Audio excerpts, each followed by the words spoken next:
galera! Tudo tranquilo? Bora começar mais uma aula? Para que vocês aproveitem da melhor forma, eu vou te dar algumas dicas. Antes de tudo, procure um ambiente adequado em que você se sinta confortável. Tenha cuidado com os ruídos, eles podem tirar a sua atenção no meio da aula. Ajuste o volume do seu dispositivo e dê preferência por ouvir o áudio pelo fone de ouvido. Pegue papel e caneta para fazer anotações ou utilize seu computador ou smartphone para marcar pontos importantes da aula. Utilize o chat nos momentos adequados e colabore. Sua participação é muito importante. Mantenha o foco e atenção na aula e lembre-se de que o caminho até a residência dos seus sonhos está cada vez mais próximo. Aproveite e bora pra cima!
Um diferencial importante que a Medway tem é a relação bem próxima, né, que os professores têm com os alunos. Fazer o curso tirou muita angústia que eu tinha, facilitou muito a jornada, aí, no sentido de entregar alguns tópicos já que a gente precisa. Os professores estão sempre bastante presentes. A Medway me mostrou que eu poderia mudar a minha formação como médica e não só como concurseira naquela época. Então ela mudou meu mindset para que eu viesse preparada para São Paulo para ser uma grande residente, mas também uma grande médica no futuro.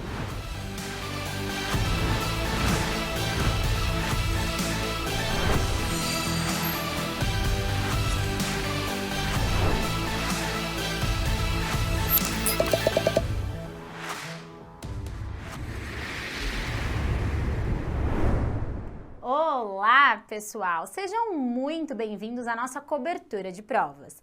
Para quem não me conhece, meu nome é Amanda Lino, eu sou professora do time da GO, mais conhecida como Amandinha, e eu queria dizer que eu estou aqui para bater o meu recorde pessoal, porque ano passado, modéstia à parte, a GO arrasou nas apostas e a gente gabaritou quase todas as instituições, hein? Então eu estou super animada para a gente bater esse recorde esse ano. Simbora? Então hoje a gente vai falar de Albert Einstein, uma instituição que eu gosto muito quando a gente está pensando na prova de GO. E por quê, pessoal? O Einstein é uma prova bem objetiva, focada em casos clínicos e não tem pegadinha. É uma prova extremamente direta e reta. E por que isso é importante? Porque essa não é uma prova que merece a sua insegurança no gabarito. Não mude as suas respostas. Poxa, Amandinha, mas será que ele não quis dizer? Será que ele não colocou alguma coisa nas entrelinhas? Não, galera. No geral, a prova do Einstein é extremamente objetiva e eu não diria simples, mas eu diria bem feita.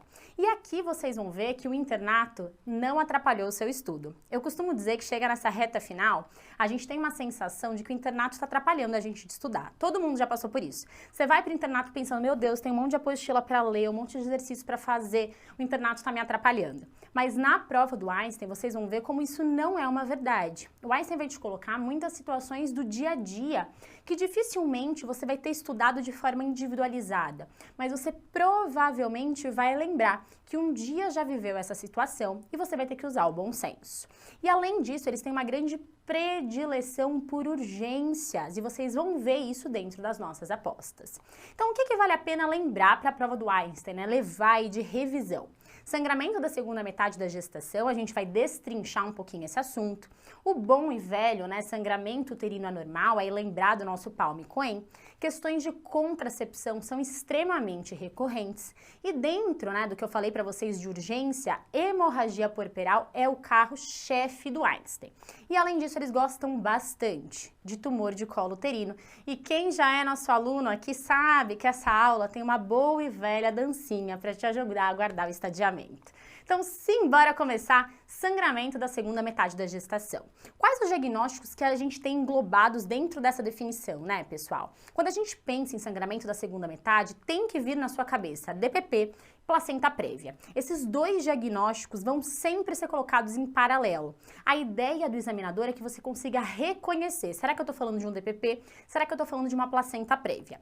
Já quando eu olho para a rotura uterina, não costuma ser um diagnóstico diferencial. Costuma ser um quadro clínico que ele vai querer que você reconheça um quadro de rotura uterina e saiba conduzir. Então, DPP e placenta prévia vem sempre em paralelo, ele vai te colocar uma dúvida, será que é um DPP? Será que é uma placenta prévia? E rotura uterina vem em forma de reconhecimento, ele vai te dar um quadro, você vai falar, nossa, é uma rotura uterina, já sei o que fazer. Combinado? Então vamos começar com o DPP. Para quem não lembra, é o descolamento da placenta, que acontece depois de 20 semanas. A gente não dá esse diagnóstico antes de 20 semanas de gestação. E o que é importante aqui? Relembrar os fatores de risco, pessoal, porque o examinador sempre vai explorar isso na questão. E o Einstein gosta de caso clínico mais rico. Então ele vai te trazer uma paciente que já tem um antecedente de uma hipertensão ou uma gestação gemelar. Se colocar sangramento e uso de cocaína, acabou. É DPP até que prove o contrário. Eventualmente aparece uma coisa mais elegante e refinada, tipo um polidrâmino que vai levar a distensão uterina e pode ocasionar um DPP, ou um evento de trauma, uma paciente que teve um acidente automobilístico, vai chegar como um DPP no quadro clínico. E além do fator de risco, o que você pode encontrar no quadro clínico? Tem que pensar em DPP quando você vê um quadro de hipertonia uterina. Ah, Amandinha, mas tem também dor e sangramento. Cuidado, pessoal. Pensa aqui comigo, vamos raciocinar. O que é o descolamento de placenta? Imaginem o útero com a placenta dentro. Pensa que está descolando aqui, sangrando horrores dentro do útero. Pode demorar para exteriorizar esse sangue. Não necessariamente a paciente vai ter um sangramento vaginal em grande quantidade no início do quadro. Então, o clássico que você não pode deixar passar é a hipertonia uterina. É o sintoma mais sensível, é o que vai aparecer primeiro. Pode cair na sua prova um quadro de hipertonia, dor em uma paciente hipertensa sem sangramento vaginal e vai ser DPP. Então eu quero que você raciocine pelo quadro como um todo. Quando sangrar, é claro que pode ser uma hemorragia absurda, mas também pode aparecer como um sangue meio coagulado, um sangue escurecido, porque ficou acumulado um tempo entre o útero e a placenta, tudo bem? Então, cuidado com o sangramento. Embora a gente esteja falando de sangramento da segunda metade, você tem que raciocinar que está sangrando para dentro da barriga. Às vezes pode demorar para exteriorizar por via vaginal, tá? E quando isso acontecer, vai aparecer como um sangramento escuro e pode ser em grande quantidade. Fechou? O que pode acontecer de complicação em um quadro de DPP? O clássico e o mais temido pela gente, além de óbito, é óbvio. CIVD. Coagulopatia materna. Por quê, pessoal? Conforme vai tendo esse sangramento por conta da placenta, a gente começa a ter o extravasamento de uma série de fatores de coagulação para a circulação materna. E isso leva a um quadro grave de CIVD, uma das principais complicações de um DPP. Um outro clássico que o Einstein gosta bastante é o tal do útero de Kuveler. O que é isso? É a musculatura uterina que fica infiltrada de sangue. Então esse útero fica todo inchado. Sabe quando a gente vai na academia e faz um hematoma? Vocês já tiveram isso alguma vez? Não fica aquela musculatura dolorida, inchada, amolecida? É exatamente isso que acontece no útero, é como se fosse um hematoma gigante. E aí o útero não consegue contrair, porque ele está todo infiltrado. Então o útero de Kuveler vai provavelmente levar a um quadro de hemorragia pós-parto. E um outro clássico de prova é o sofrimento fetal agudo. Por que o bebezinho tem um sofrimento? É pela anemia materna? Inicialmente não. como a gente tem uma hipertonia uterina, o útero fica parecendo uma pedra. E nisso a gente não tem diástole, a gente fecha todos os vasos. E uma vez que o útero está todo contraído e os vasos estão todos obliterados, não passa oxigênio. Se não passa oxigênio, o bebezinho vai ter um sofrimento. Deu para entender a lógica? Então é isso que eu quero que você pense no dia da sua prova. Então só para vocês terem uma ideia do que é um útero de Cuvellar. Tá vendo como ele fica molengo, todo molinho, infiltrado, arroxeado? Isso pode aparecer inclusive em formato de imagem. Amandinha, tudo bem, consegui reconhecer o DPP, o que eu faço com ele? Cuidado, galerinha, aqui é uma das partes que vocês mais se enrolam no dia da prova, que é na conduta. Por quê? A gente fica com aquilo na cabeça de que DPP igual cesárea, DPP igual cesárea, e não é uma verdade. A primeira conduta que a gente toma frente a um DPP é a amniotomia. Por quê? A gente faz a amniotomia, não contei pra vocês que a hipertonia fecha todos os vasos e aumenta a pressão ali dentro do útero? Quando a gente rompe a bolsa, a gente alivia um pouco essa pressão e, consequentemente, a gente melhora um pouco, mesmo que transitoriamente, esse retorno e essa oxigenação do bebê. Além disso, quando a gente diminui a pressão intraútero, a gente diminui a passagem daqueles fatores de coagulação para a circulação materna, então diminui a chance de ser IVD, que, como eu disse para vocês, é uma das principais complicações de um DPP. Então, amniotomia é a primeira conduta. Amandinha, mas eu vi uma questão na prova que não era amniotomia a resposta. Sabe por quê? Porque o colo estava fechado. Sim, pessoal, e é esse tipo de raciocínio que vocês têm que ter. Pensa aqui comigo, como que a gente faz para romper a bolsa? Eu preciso fazer um toque vaginal, colocar meus 2 dedinhos discretamente entreabertos para passar um amniótomo. Alguém já viu? É como se fosse um anzolzinho. Para passar o amniótomo no meio do meu dedo para romper a bolsa. Se o colo tá fechado, eu não consigo fazer a amniotomia. Então, a minha conduta vai ser amniotomia, se possível. Tudo bem? Então, tenham esse senso crítico. O Einstein não vai te dar uma questão pronta. Vocês vão ter que raciocinar, pegando pedacinho por pedacinho da questão para chegar na resposta, tá? Então, se possível, a gente faz a amniotomia. Fiz a amniotomia e agora posso esperar? Não, a gente vai para a via de parto mais rápida. E cuidado com esse mais rápido, porque nem sempre é cesárea. Se eu tenho, por exemplo, uma paciente multípara, que tem 3 partos normais anteriores, tá com um bebezinho com 9 centímetros em mais 2 de DELI, eu vou romper bolsa, ela vai fazer uma força e provavelmente vai nascer. Então, talvez para essa paciente, essa seja a via mais rápida. Agora, se eu tô falando de uma primigesta com 6 centímetros e o bebê no plano 0 de DELI, de jeito nenhum que vai nascer tão rápido por baixo. Nesse caso, a melhor conduta vai ser a cesárea. Então, vocês vão precisar ter esse senso crítico no dia da prova e avaliar de forma individualizada. Tudo bem? Mas não cheguem com esse conceito de que DPP é igual cesárea. DPP é igual a amniotomia, se possível, e via de parto mais rápida. Lembrando que o nosso objetivo é sempre garantir estabilidade materna e fetal. Combinado? Fechou DPP? Então vamos comparar agora com placenta prévia. O que é a placenta prévia? É quando a gente tem a localização da placenta ali muito próximo do colo uterino. E a gente só dá esse diagnóstico depois de 28 semanas. Por quê? O útero vai crescendo ao longo da gestação. Então, às vezes, a placenta tá pertinho mesmo do colo, mas conforme o útero cresce, ele arrasta ela para longe.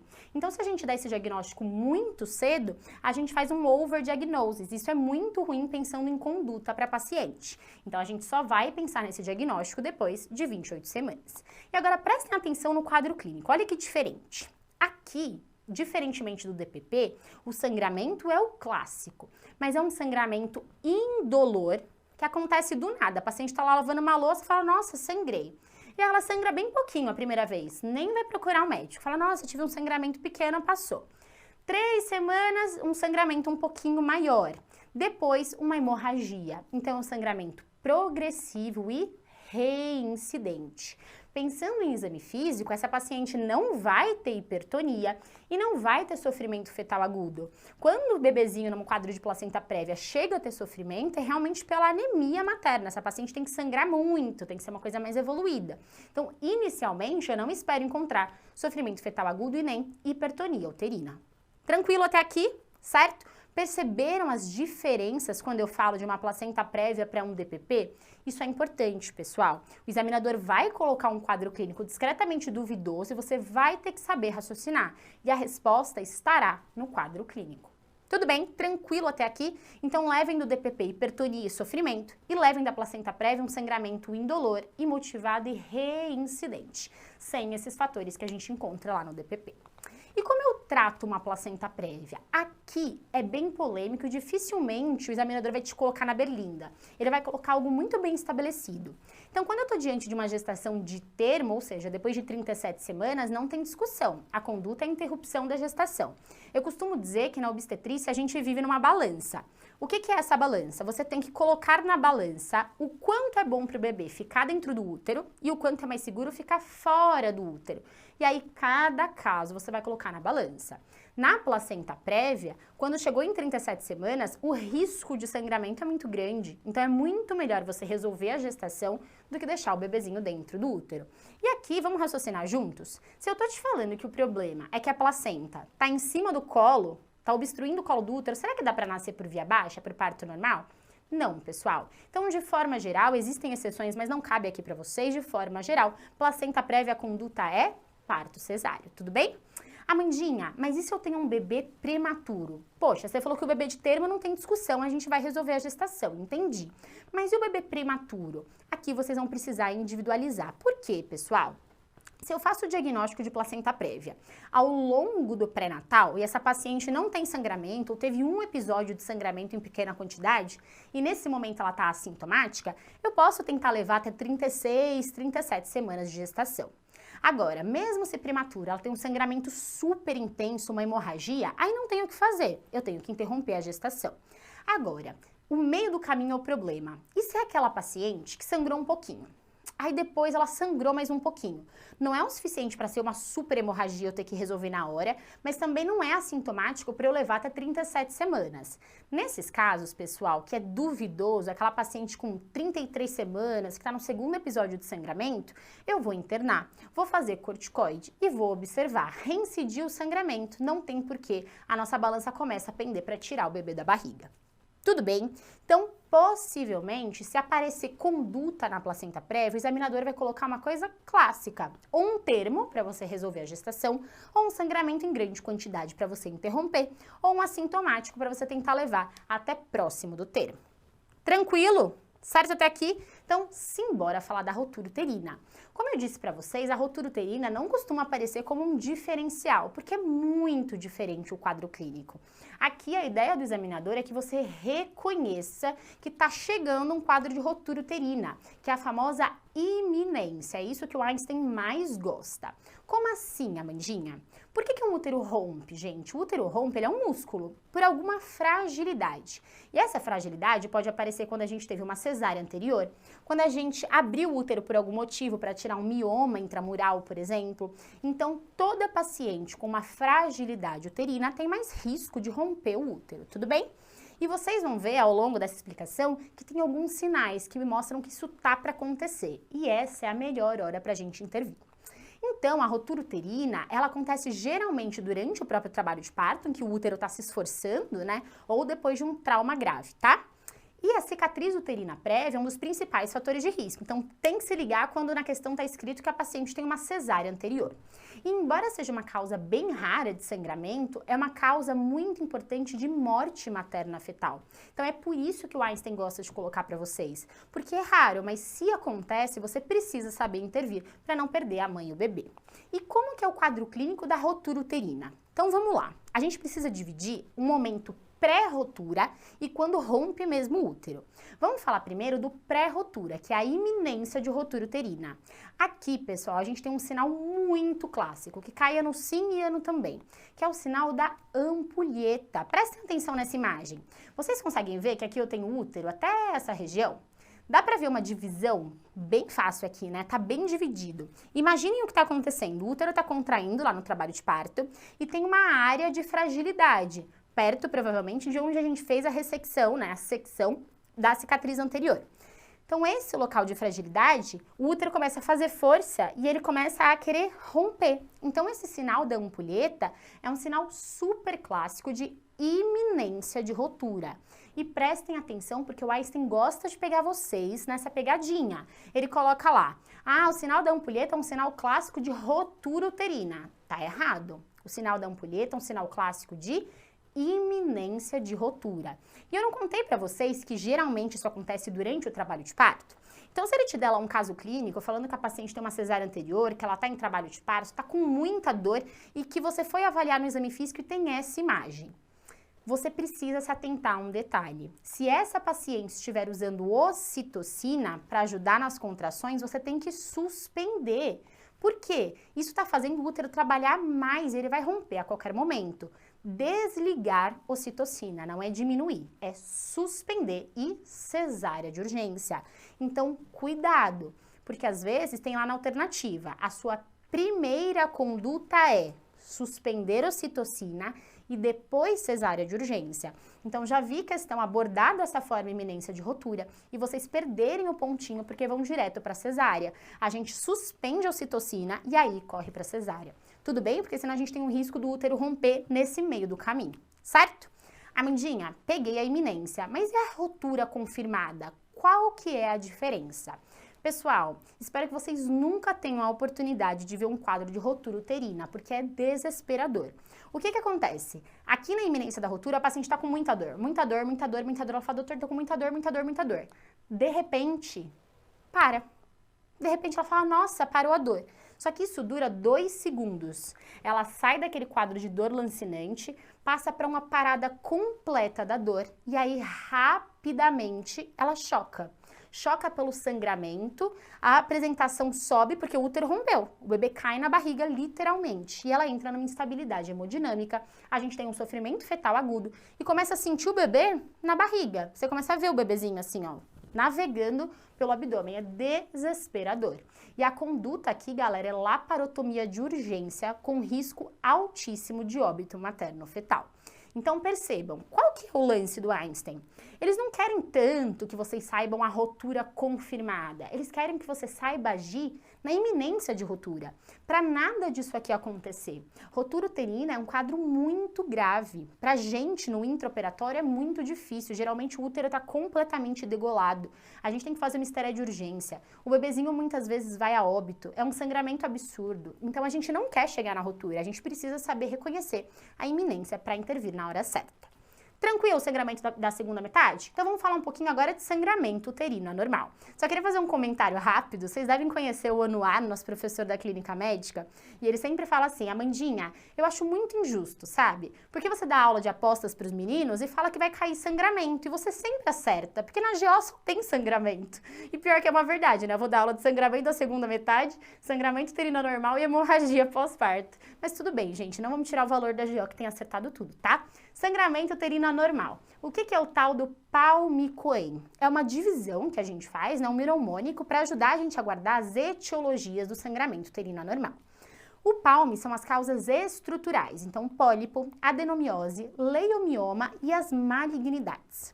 Além disso, a gente vai ter as causas não estruturais, em que a gente tem as coagulopatias, as causas ovulatórias, endometriais, iatrogênicas, e aquilo que a gente não consegue enfiar em lugar nenhum é o chamado de não classificadas. Então eu vou passar bem rapidinho, porque hoje é uma aula de revisão, naquilo que mais importa de cada uma dessas etiologias, tá? Pólipo endometrial, pessoal, como que o Einstein vai abordar isso de você? O Einstein gosta de pacientes típicas, então ele vai tentar cobrar de você tanto o fenótipo típico da paciente, como a característica da queixa.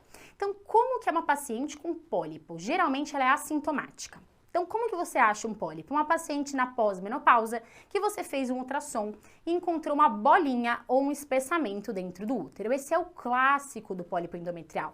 O pólipo, ele costuma ser um achado de exame. Dificilmente ele causa queixas. O que vai me fazer pensar que aquilo é um pólipo? Tanto os fatores de risco, tudo aquilo que aumenta o estrogênio, porque pensa comigo, se eu tô te falando que é um espessamento do endométrio, tudo que faz o endométrio crescer, aumenta a chance de eu ter um pólipo. Então, tudo que faz exposição estrogênica, certo? O que pode fazer aumento da exposição estrogênica? Paciente com obesidade, por conta da conversão periférica. Paciente sópica, pode ter mais pólipo. Então, tudo isso tem que me fazer pensar que essa paciente tem fator de risco. Como que eu faço o diagnóstico? Através do ultrassom, que pode aparecer tanto uma bolinha branca como um espessamento endometrial. Tranquilo? Encontrei qualquer uma dessas coisas no ultrassom. O que eu faço? Vou para histeroscopia. Então, tem que ter essa sequência na sua cabeça. Encontrei um espessamento ou uma bolinha branca no ultrassom, tenho que ir para a esteroscopia. Lá eu vou identificar o pólipo. Preciso tirar? No geral, sim. Por quê? Se eu tô te falando que nas provas aparece geralmente na pós-menopausa, todo pólipo na pós-menopausa a gente retira. Amandinha, se a paciente for jovem, se sangrar, a gente também retira. Amandinha, tem alguma questão com o tamanho? Tem um determinado tamanho que eu tenho que tirar? Isso não é um consenso na literatura, mas de forma geral, pólipos acima de 1,5 a gente também retira. Então, o que você vai levar para o dia da prova? Pólipo igual a fazer um ultrassom. Fiz um ultrassom, encontrei uma imagem, vou para a esteroscopia e no geral eu faço polipectomia. É isso que eu quero que você guarde, é isso que vai te ajudar a garantir seu pontinho, certo? Então olha uma imagem de pólipo. Isso aqui é um útero num corte longitudinal, tudo bem? Como se eu estivesse cortando o útero na metade, assim, ó. Cortei o útero, isso aqui é a cavidade uterina e uma bolinha, né, um espessamento, uma maçaroca branca. Isso aqui é pólipo. É importante que vocês lembrem que o pólipo é mais branquinho, enquanto o mioma se aparece mais pretinho. Isso vai te ajudar a diferenciar. Lembrando que o pólipo é mais na pós-menopausa. Isso é bem importante para o dia da sua prova. Fechou pólipo? Então simbora para adenomiose. Esse daqui é o campeão. A adenomiose cai pra caramba, gente. E tem que saber o quadro clínico típico, que é o quê? Sangramento e cólica. Falou em sangramento e cólica, tem que pensar em adenomiose. Amandinha, mas eu sempre ouvi falar que cólica tem que pensar em endometriose. Cuidado! Endometriose não dá sangramento uterino anormal. Quem é meu aluno sabe que isso é quase um mantra na minha vida. Infelizmente, a gente vê esse diagnóstico sendo dado de forma errada muito na nossa prática clínica. Endometriose, gente, é tecido endometrial fora do útero. Por que isso levaria a sangramento uterino anormal, entende? Então, toda vez que você tiver sangramento aumentado e cólica, tem que pensar em adenomiose. O examinador ainda pode te dar mais informações. Como a adenomiose é o endométrio infiltrando na musculatura do útero, o útero fica gorducho, ele fica inchado, bojudo. Então, no exame físico, você vai encontrar um útero aumentado, amolecido e doloroso. Quadro bem típico de adenomiose, e o Einstein gosta de cobrar ele bem típico mesmo, tá? Pensando em fatores de risco, se eu tô te dizendo que o endométrio infiltra no miométrio, tudo aquilo que rompe essa junção, que faz algum tipo de estresse na junção entre o endométrio e o miométrio, vai ser um fator de risco para adenomiose. Então, cirurgias uterinas prévias, principalmente curetagem. Curetagem e cesárea são os clássicos de prova, tá? Pode aparecer em paciente sem nenhuma manipulação? Pode, mas o clássico são as cirurgias uterinas prévias. Como que eu vou diagnosticar? Também através da história clínica e do ultrassom. O que eu vou achar no ultrassom? Um útero gorducho, bojudo, aumentado de volume, com a zona juncional, que é bem essa conexão entre o miométrio e o endométrio, irregular, espessa, ou que a gente não consegue delimitar muito bem. Então, esse é o clássico da adenomiose. Ele pode te dar outros dados, assimetria de paredes, fica uma parede gorducha e uma pequenininha, e o tal dos cistos miometriais, que são bolinhas pretas que aparecem ali no ultrassom. Então, esse é o classicão de adenomiose. Amandinha, o que eu faço? Tem uma tia, uma avó, uma prima que tem adenomiose. Como trata? A gente pode tentar o tratamento medicamentoso com bloqueio hormonal, porque o que faz doer e sangrar a adenomiose? É esse endométrio todo mês proliferando e inflamando a musculatura. Se eu bloqueio os hormônios dessa paciente com algum anticoncepcional anovulatório, eu ajudo essa paciente. Se não funcionar, se a paciente já tiver filhos e não quiser mais usar o útero dela para nada, a gente pode oferecer a histerectomia. Então vejam aqui o que eu expliquei para vocês, ó, um útero gorducho, olha como ele tá bojudo, assimetria de paredes, cistinhos miometriais, tá vendo, ó, as bolinhas pretas, e vocês estão vendo que aqui ele perde um pouco a definição, ó, então aqui a gente perde a definição da zona juncional, um ultrassom extremamente típico de adenomiose. Fechado? Aqui, galerinha, eu leio mioma. Eu costumo dizer que a gente põe a culpa do mioma em tudo. Tudo é culpa do mioma. Paciente tá com dor de cabeça. Ih, doutora, que eu tenho mioma. Paciente tem um mioma de 1 centímetro do lado de fora do útero. Ih, tá sangrando, é um mioma. Tudo a gente põe a culpa no bendito do mioma. E o examinador sabe disso. E é por isso que ele adora usar o leiomioma para te enganar. O que eu quero dizer? Ele coloca lá uma questão de paciente com sangramento, cólica, e te dá um ultrassom que tem um mioma de 1 centímetro do lado de fora do útero. Aí você, desavisado, que não viu essa aula de apostas do Einstein, marca sem medo de ser feliz a alternativa que fala que o sangramento uterino anormal aconteceu por conta do mioma. Ué, o paciente está sangrando, viu um mioma no ultrassom, claro que é culpa dele. Cuidado, pessoal. Mioma é um diagnóstico extremamente comum. Se eu fizer ultrassom em 10 de vocês aí, 9 vão ter um miominha para contar uma história. E a gente não pode pôr toda a culpa nele. Muitas vezes o mioma é só um achado de exame e a gente tem que investigar. De forma geral, o mioma não dá cólica. O mioma vai dar problema pra gente quando ele tá dentro da cavidade uterina, já vou mostrar pra vocês. E o principal problema que ele gosta de dar é sangramento. Ah, Amandinha, mas a minha tia-avó tinha um mioma gigantesco que comprimia o ureter, comprimia o intestino e ela tinha dor. Claro, pessoal, existem exceções, mas de forma geral, miomas relativamente pequenos não causam cólica, não causam dor. Tudo bem? Ficou claro? Então tá bom. Como que é o quadro clínico típico? O que a paciente então vai ter de queixa? Aumento do fluxo e duração do sangramento. Esse é o clássico. É aquele ambulatório que todo mundo já passou aí na gineco, que a paciente conta pra você assim, doutor, mas eu troco de absorvente o dia inteiro. Absorvente noturno, mancha toda a minha cama, mancha a minha roupa, eu sangro 30 dias seguidos. Esse é o clássico do mioma, tá? Não costuma ter dismenorreia. Falou de cólica e sangramento, você vai pensar em quê? Adenomiose, perfeito. Só que o mioma tem uma particularidade bem legal. Ele tem uma classificação, porque dependendo de onde ele tá, muda tudo, pessoal. O mioma, ele pode ser classificado de forma geral em 3 partes: submucoso dentro da cavidade, intramural, no meio da musculatura do útero, e subseroso do lado de fora. Só que tem uma classificação mais chique, a classificação da FIGO, que cai pra caramba no Einstein. A classificação da FIGO vai dividir esses miomas de 0 a 8, dependendo da localização. Já vou mostrar uma imagem para vocês. E isso é super importante para tornar isso mais objetivo e padronizar as nossas condutas e o nosso entendimento. Tudo bem? Quando eu mostrar a imagem vai ficar mais fácil. E como que a gente dá diagnóstico? Como todas as estruturais, o exame inicial é o ultrassom. E aqui, no geral, a gente vai encontrar uma bolinha preta. Amandinha, mas eu já vi numa prova que era uma bolinha branca. Pessoal, às vezes o mioma está calcificado, ele pode ser tanto da mesma cor que o miométrio, como branquinho, como pretinho. Mas de forma geral, ele se manifesta de forma mais hipoecogênica em relação ao miométrio. Tudo bem? Tranquilo até aqui? E a conduta vai depender da localização. Então, presta atenção que essa é a parte mais importante do mioma. Vamos olhar para essa imagem.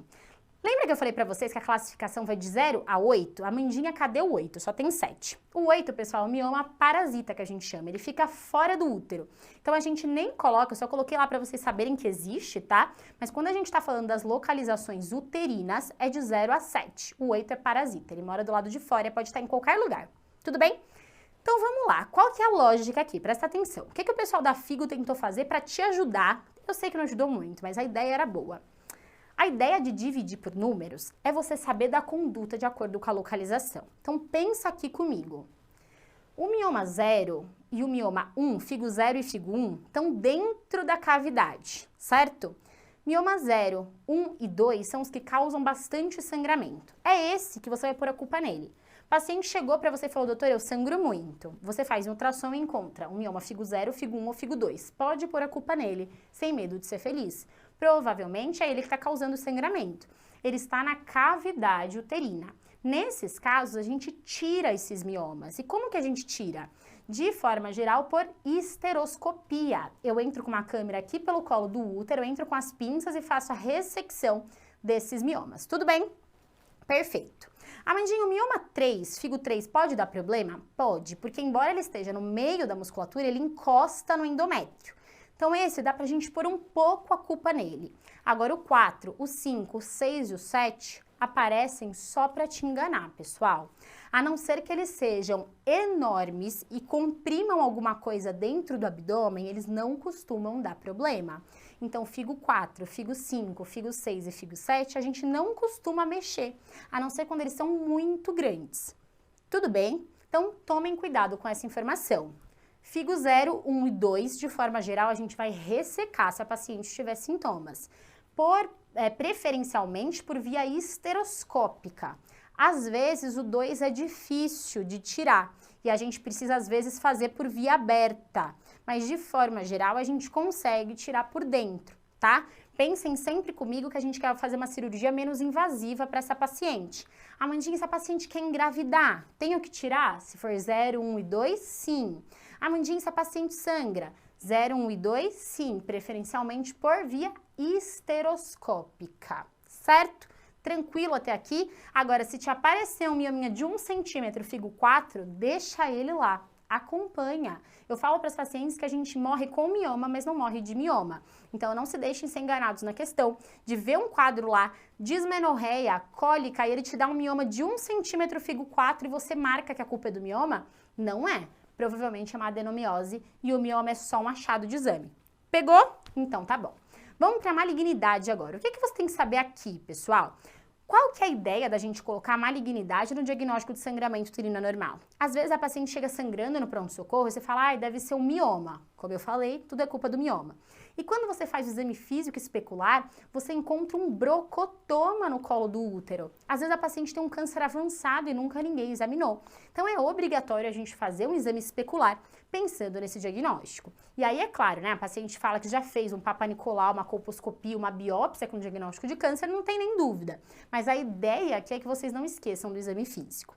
O clássico mesmo, quando a gente pensa em sangramento, é câncer de endométrio. Só que aqui não é qualquer sangramento, não. É sangramento da pós-menopausa. Sangramento na pós-menopausa tem que pensar e descartar câncer de endométrio. Principalmente nas pacientes mais gordinhas, que tinham SOP durante o menacme, que são mais expostas a estrogênio, certo? Pode aparecer tanto através de um espessamento endometrial no ultrassom, e aí lembrar que a gente sempre tem que investigar. Então, sangramento da pós-menopausa é igual ao ultrassom. Se tiver espessado, é igual a histeroscopia com biópsia. Tudo bem? Tranquilo até aqui? Respirou? Então, simbora para o Cohen. Pessoal, o Einstein não gosta muito não das causas não estruturais. Eu trouxe só para vocês darem um en passant, sabe? Então, pensando nas coagulopatias, o que você tem que saber? A característica do sangramento. Se ele quiser te cobrar uma coagulopatia, ele vai falar que a paciente tinha, sabe o quê? Um aumento do sangramento na menstruação, mas que ela tinha sangramento na gengiva quando escovava o dente, que ela tinha epistaxe, que ela tinha hematoma. Vai ser uma questão meio dada, sabe? E o diagnóstico não tem muito o que explorar. A gente faz uma avaliação conjunta, é claro, com o hematologista. E pensando na doença mais comum, é a doença de Wolff-Lebrun. Como que a gente trata? Depende. No geral, a gente faz bloqueio hormonal para ela não ovular e consequentemente não menstruar, mas às vezes a gente precisa aí de um auxílio do hematologista e fazer um segmento em conjunto. Isso aqui não tem muita chance de aparecer na prova do Einstein. Pensando em disfunções ovulatórias, esse aqui pode cair. Por quê? Aqui tem bastante coisa para explorar de forma conceitual. Primeira coisa, qual que é a característica de um sangramento ovulatório? Pacientes nos extremos da vida reprodutiva. Como assim, Amandinha? Paciente que acabou de começar a menstruar, o eixo hipotálamo, hipófise, ovariano, não está pronto. Então, essa paciente não ovula muito bem. Se ela não ovula muito bem, os hormônios ficam bagunçados. E aí, ela sangra bagunçado. Por isso que é normal, né, que a gente fala aquele momento de imaturidade do eixo hipotálamo, hipófise. Isso é muito comum logo depois da menarca. Então, teve uma questão lá que a paciente começou a menstruar faz 6 meses e os ciclos são irregulares. Qual a principal causa do sangramento? Imaturidade do eixo hipotálamo-hipófise.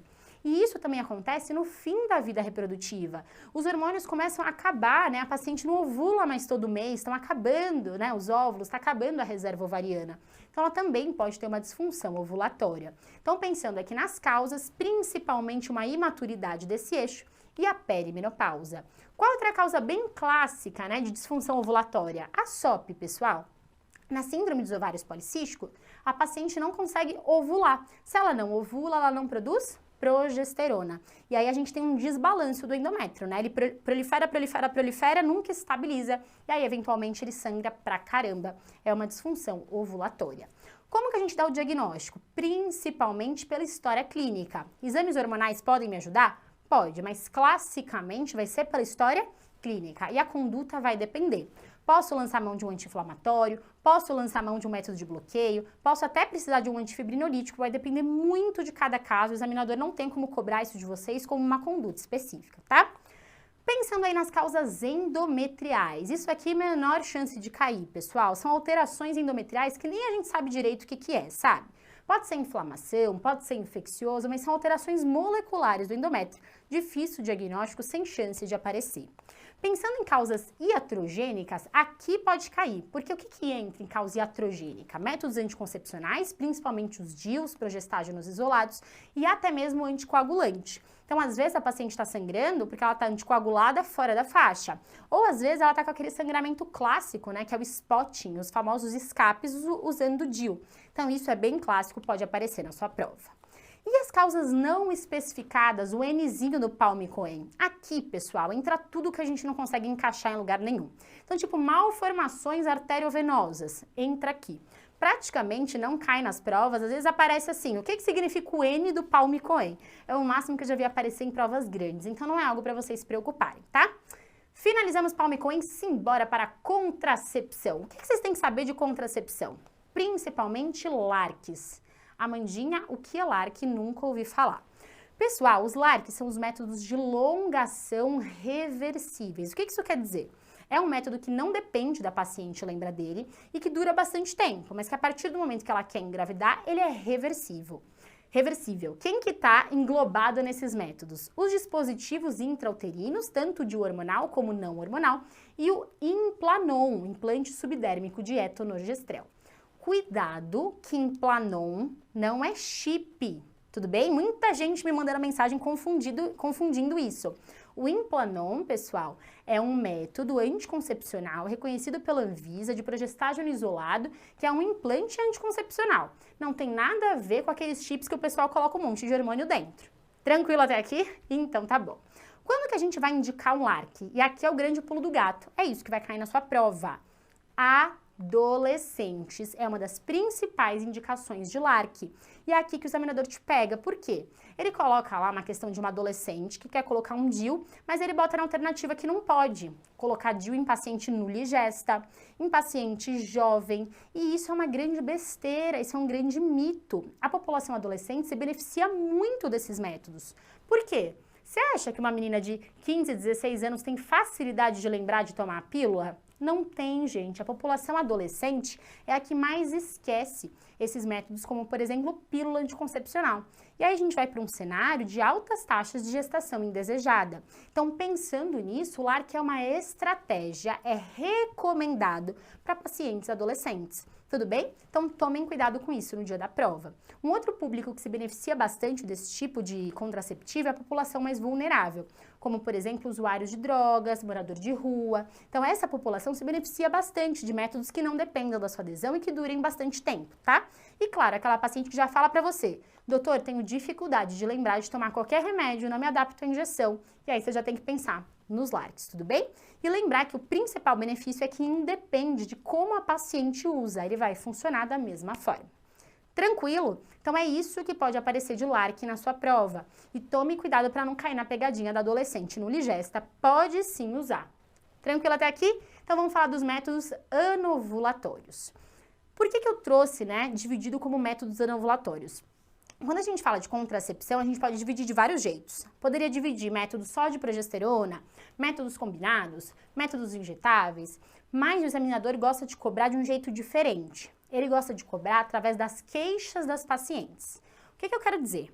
Se chegou no seu consultório uma paciente queixando de muita TPM, doutor, tenho muita TPM, pensando nessa TPM piorando com o ciclo menstrual, o que você do outro lado tem que raciocinar? É essa flutuação hormonal do ciclo que piora os sintomas da paciente. Então você concorda que não adianta eu colocar um método que não vai fazer ela parar, ela bloquear o eixo? Se eu colocar para ela, por exemplo, um DIU, no geral, o DIU não bloqueia o eixo. Ela vai continuar com a flutuação hormonal. Adianta? É a melhor escolha? Não é. Então é isso que eu quero que vocês pensem. Não existe método bom e método ruim. Existe o melhor método para aquela situação. Então, queixas que dependem da flutuação hormonal, pensem em introduzir métodos anovulatórios para bloquear o eixo. Pegou a dica? Então tá bom. Quais são os métodos anovulatórios? Todas as pílulas combinadas, o anel vaginal é combinado, muita gente esquece. O adesivo é um método combinado e as pílulas só com progesterona também são anovulatórias, além das 2 injeções, mensal e trimestral. E o implante subdérmico também. Poxa, Amandinha, então os que não fazem parar de ovular só os DIUs, né? De forma geral, sim. Então toma cuidado para indicar eles quando você quiser bloquear o eixo da paciente. Quais são as vantagens de um método anovulatório? Eles vão bloquear o pico de LH e vão reduzir, por exemplo, o TPM, cólica, mas em compensação, principalmente aqueles que têm estrogênio, vão reduzir a libido, tá? Sempre que a gente tem estrogênio, a gente aumenta uma senhora que eu falo que ela é um ônibus, que é a SHBG. O que é a SHBG? Ela é uma proteína que carrega vários hormônios que estão livres. Então, levem esse conhecimento para a vida, tá? Sempre que eu coloco bastante estrogênio, aumenta a SHBG. E a SHBG transporta um monte de testosterona. Então, ela vai andando, vai vendo uma testosterona, vai jogando para dentro. Então, quando eu aumento o estrogênio, no geral, cai a testosterona circulante. Por isso que muitas pacientes, né, que usam anticoncepcional combinado têm queixa de redução de libido, porque no geral aumenta um pouquinho a SHBG, tá? Outra coisa, eu posso ter uma melhora do padrão menstrual. Se a paciente reclama que sangra muito bagunçado, e a minha ideia, né, é fazer esse ciclo mais regular, eu posso partir principalmente para uma pílula combinada. Então percebam que o examinador pode te colocar diversas situações e você precisa entender como os métodos funcionam para saber indicar a melhor conduta. Tá? Então não vai cair de forma óbvia. Ele vai te dar uma paciente como se fosse no seu consultório. Fala, ai doutor, eu tenho redução da libido, mas eu também tenho isso, eu também tenho aquilo, eu também tenho aquilo outro. E você, como médico, vai julgar aquilo que mais incomoda e qual tipo de método vai trazer mais benefício. Fechado, tranquilo. E aqui é claro que nunca pode esquecer, que são as contraindicações ao estrogênio. Nunca, nunca, nunca prescrevam anticoncepcional para ninguém sem se atentar às contraindicações.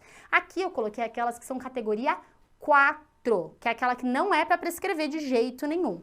Mas eu recomendo que vocês deem uma olhada de forma geral em todas as recomendações, tanto categoria 2 como categoria 3, porque eventualmente, não só no Einstein, mas em todas as provas eles podem perguntar, tá?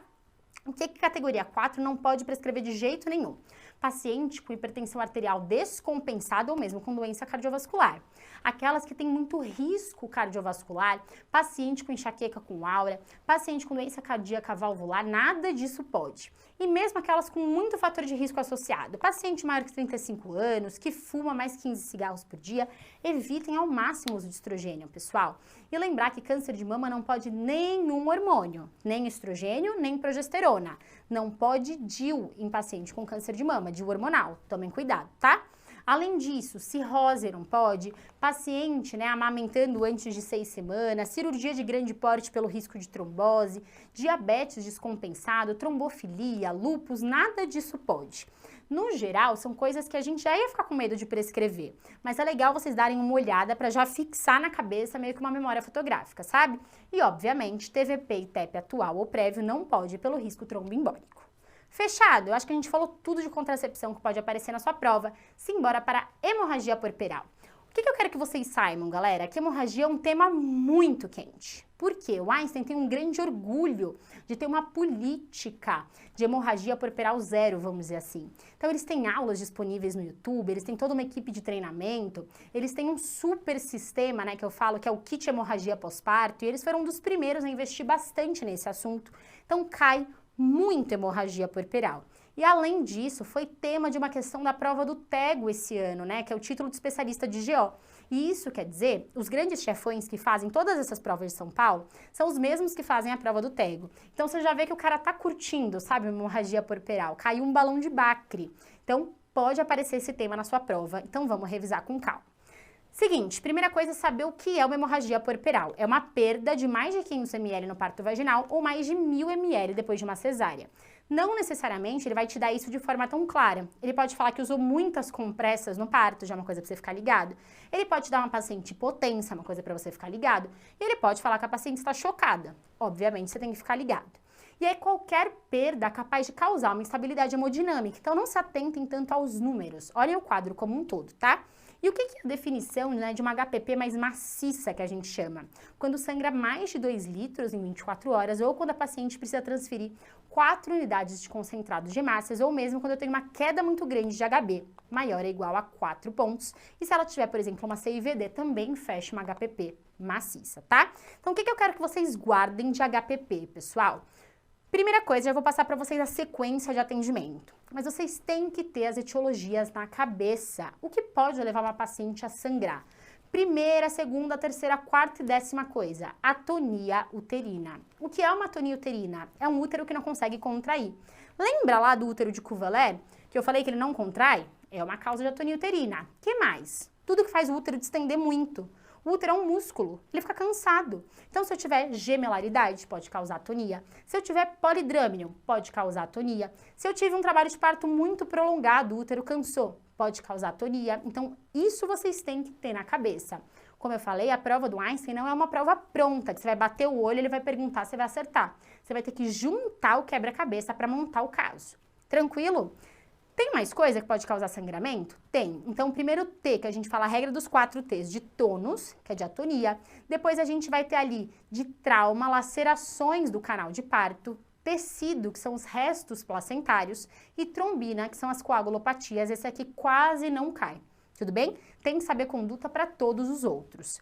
Pensando na atonia, já vou mostrar a sequência de atendimento. Se for uma laceração, o que eu faço? Reconheço e suturo. Se for tecido, resto, o que eu faço? Curetagem. Tudo bem? Então isso vocês têm que guardar. Agora, o que eles gostam muito é a atonia uterina, porque é o que eles têm o kit de atonia uterina, eles têm toda uma política, como eu falei para vocês. Então vamos lá. Tava lá no parto gemelar, um polidrâmino, nasceu o bebezinho, tudo bem, nada do útero contrair. Tá sangrando, sangrando, sangrando, reconheci um quadro de hemorragia pós-parto. O que eu faço? Primeira coisa, peço ajuda e sinalizo a equipe que é uma hemorragia pós-parto. Informo a equipe, informo a paciente, aí eu começo as minhas medidas iniciais. Qual que é a primeira medida? Quem move, move, lembra? Então, você vai fazer o básico, pessoal. Acesso venoso nessa paciente, monitorização, oxigênio e já vai colher exames iniciais. Quais exames? Você quer um HB-HT, né? Você quer um hemograma, pelo menos, um coágulo com fibrinogênio e você já quer tipagem sanguínea pensando numa possível transfusão. Tudo bem? Além disso, você vai começar a infundir volume nessa paciente e raciocinar nas possibilidades. Como assim, Amandinha? Pensa comigo, que o Einstein vai te fazer pensar. Você tá na cesárea, paciente fora de trabalho de parto, cesárea agendada. Qual a chance de ser uma laceração de canal de parto? Ah, Amandinha, eu vi lá no quadrinho que é de X%. Neste caso, paciente fora de trabalho de parto, cesárea agendada. Qual a chance de uma laceração de canal de parto? Quase zero, pessoal. Eu não vou ficar procurando uma laceração de canal de parto. Outra coisa, tô na cesárea, que a gente faz a curagem, né, que é a limpeza do útero com compressa, visualmente, é diferente do parto normal, que pode acontecer de ficar resto. Na cesárea é muito mais difícil. Então, vocês conseguem entender o refinamento da questão? Poxa, se você está numa cesárea agendada, qual a chance de ser trauma, a chance de ser resto? Vocês concordam que se o cara te der uma questão de um gemelar, polidrâmino, a chance é muito maior de ser uma atonia? Então, é isso que vocês têm que raciocinar no dia da prova. Então, eu vou raciocinando a possível etiologia. E aí, eu começo o tratamento. Como que eu começo o tratamento? Primeira coisa, Transamin. 1 grama de Transamin, porque isso vai servir para todas as etiologias. Então, até aqui, eu faço tudo igual. Monitorização, oxigênio, veia, começa a correr volume, colho exames, entro com Transamin. Fiz isso, aí cheguei na minha possibilidade. Acho que é atonia, Amandinha, vou tratar para atonia. Então, vamos lá, foco na atonia. Como que eu começo? Comprimo o útero e peço as medicações. Primeira medicação, ocitocina. Amandinha, fiz ocitocina, não funcionou. Continua sangrando e o útero tá molenga. O que eu faço agora? Metilergometrina, o famoso ergo. Aqui eu tenho só uma sinalização para vocês. É contraindicado em pacientes hipertensas. Então, cuidado, às vezes está no meio da questão. Paciente com pré-eclâmpsia, paciente hipertensa, não pode fazer, é pegadinha, tá? Fiz metilergometrina, eu não podia fazer. Qual que é a próxima droga? Misoprostol. Não funcionou. Respira. Não funcionou, respira. E aí a gente vai tentar o balão de tamponamento. Foi isso que caiu na prova do TEGO. A gente fazia toda a sequência e chegava no balão de tamponamento, tá? Ele já falava que a paciente tinha feito as medicações, não parava de sangrar. E no caso da prova do TEGO, a gente tinha que confeccionar um balão de Bacri para passar o balão. O caso de vocês têm que saber que a próxima conduta é um balão. O que é esse balão? Basicamente, imaginem uma sondinha, não é assim, mas imaginem uma sonda, que na ponta enche uma bolinha. Então, a gente coloca isso dentro do útero e insufla. E aí, isso vai tamponar os vasos que estão sangrando. Isso é um balão de tamponamento, tá? Fiz o balão de tamponamento, a Amandinha não parou de sangrar. Aí, a gente vai para as medidas cirúrgicas, que não cabe aqui nesse momento, mas basicamente são suturas uterinas, como, por exemplo, o Belinte. Se não funcionar, a gente pode fazer ligaduras, né, nos vasos e até mesmo esterectomia, certo? Então, a gente vai fazer esse geral após essa abordagem inicial e vai avaliar a necessidade dessas suturas que eu falei para vocês. Ufa, a Amandinha melhorou, parei por aí, fiz um Belinte, a paciente ficou ótima. A gente vai internar e observar essa hemorragia. Geralmente, essa paciente fica na UTI em observação. Fechou? Então, raciocinar nas etiologias e essa conduta tem que saber de cor e salteado. A sequência, ocitocina, metilhegometrina, misoprostol, balão e suturas. Tem que saber para o Einstein, não pode chegar na prova sem esse conhecimento. Então agora, galera, a gente vai começar a minha humilhação. Por quê? Infelizmente, no ano passado, eu inventei, inclusive numa aula de apostas da Unifesp, de compartilhar com vocês o jeito que eu decorei o estadiamento do câncer do colo do útero. E o que aconteceu? Eu mostrei para vocês como eu faço uma dancinha ridícula e humilhante para decorar o estadiamento.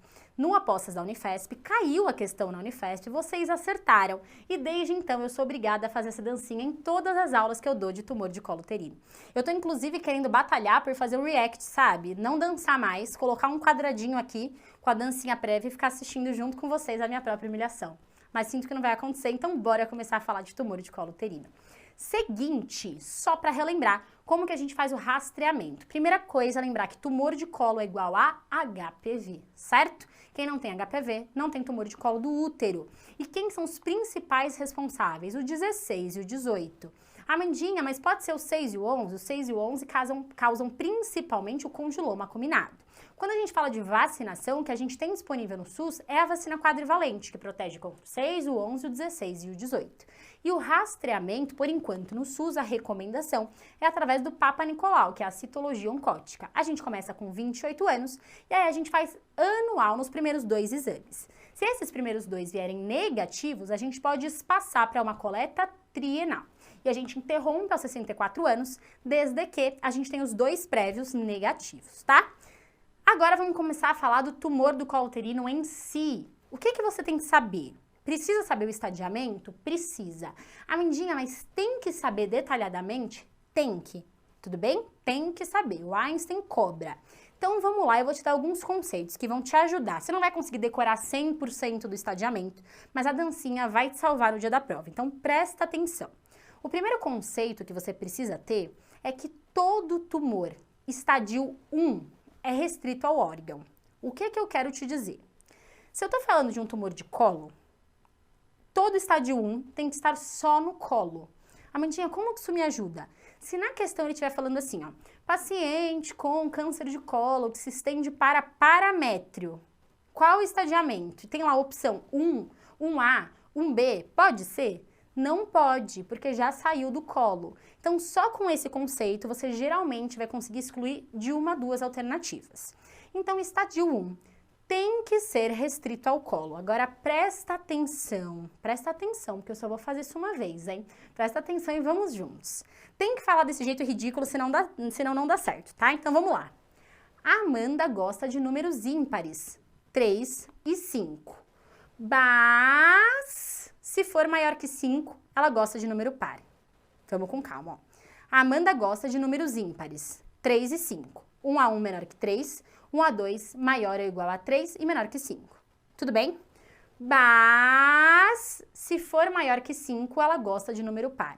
Por que você tem que fazer esse bas ridículo? Porque se você não fizer, você não vai lembrar que é a hora do 1B1, 1B2 e 1B3. Entendeu? Bas.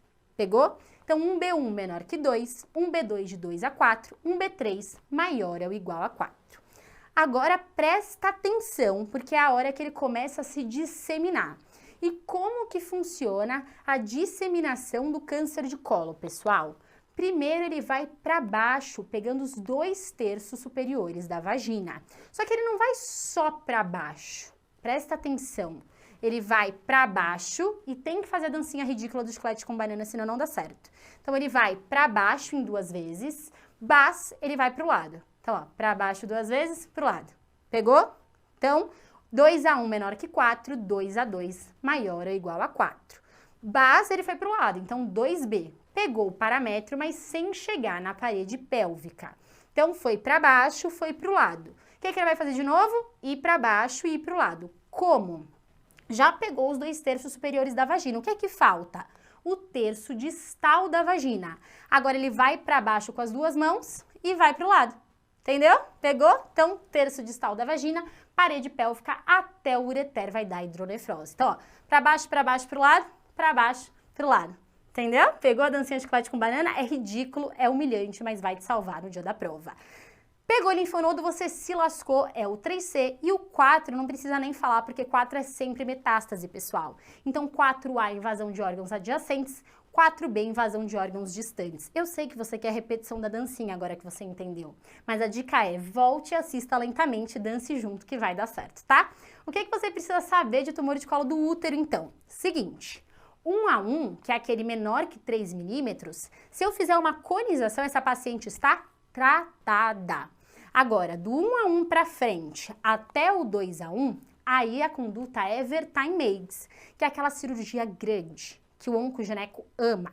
Para quem não sabe, meu marido é oncogineco, né? E essa cirurgia é assim, o que o oncogineco mais ama fazer, uma cirurgia gigantesca de milhares de horas. Senhor, meu marido, quando chega em casa depois de um Vertain-Meigs, me faz assistir toda a cirurgia por vídeo, tipo umas 7 horas de cirurgia, e ainda emocionado. Então é assim, útero, tuba, ovário, terço superior da vagina, linfonodo pélvico e paraórtico, e ele volta várias vezes na hora do linfonodo paraórtico, para falar, olha que linfonodo bonito, olha essa ressecção. Essa é a vida do oncogineco, pessoal, mas tudo bem, né? O que mais você tem que saber? Cuidado, que aqui mora a pegadinha. Presta atenção. Eu não te falei que até o 2A1 a gente faz Vertain-Meigs? Aí aqui embaixo eu tô dizendo o quê? Que um B3 a gente não opera. Você deve estar confuso aí do lado, falando, Amandinha, mas o 1B3 vem antes do 2A1. Então isso não deveria estar englobado aqui? Deveria, mas o que acontece é que nos estudos a gente viu que o 1B3, por ser maior que 4 centímetros, tem um mau prognóstico. Então não adianta a gente operar. Aqui a conduta já é radioquimioterapia. E como que você vai saber isso no dia da prova? Você vai guardar o mantra. Se a lesão passou de 4 centímetros, se ela pegou paramétrio, se pegou ureter, ou seja, apareceu uma hidronefrose, ou se pegou terço inferior da vagina e até mesmo linfonodo, não opera. Não opera. A conduta é radioquímio.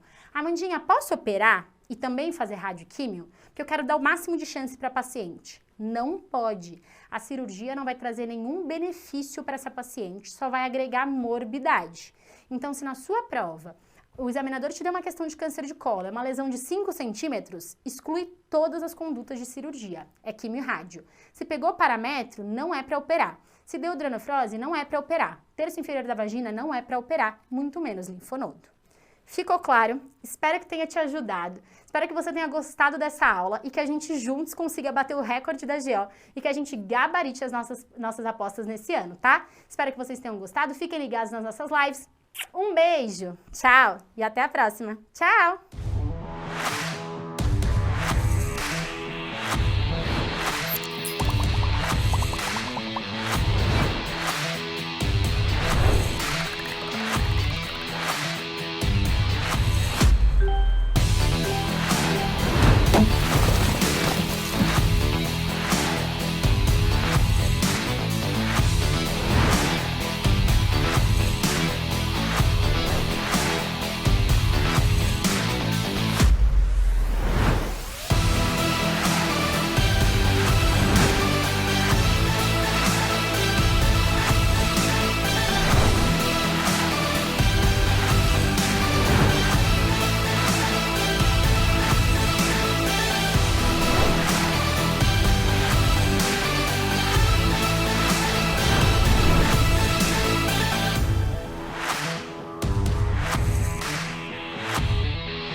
diferencial importante que a Medway tem é a relação bem próxima, né, que os professores têm com os alunos. Fazer o curso tirou muita angústia que eu tinha, facilitou muito a jornada aí, no sentido de entregar alguns tópicos já que a gente precisa. Os professores estão sempre bastante presentes. A Medway me mostrou que eu poderia mudar a minha formação como médica e não só como concurseira naquela época. Então ela mudou meu mindset para que eu viesse preparada para São Paulo para ser uma grande residente, mas também uma grande médica no futuro.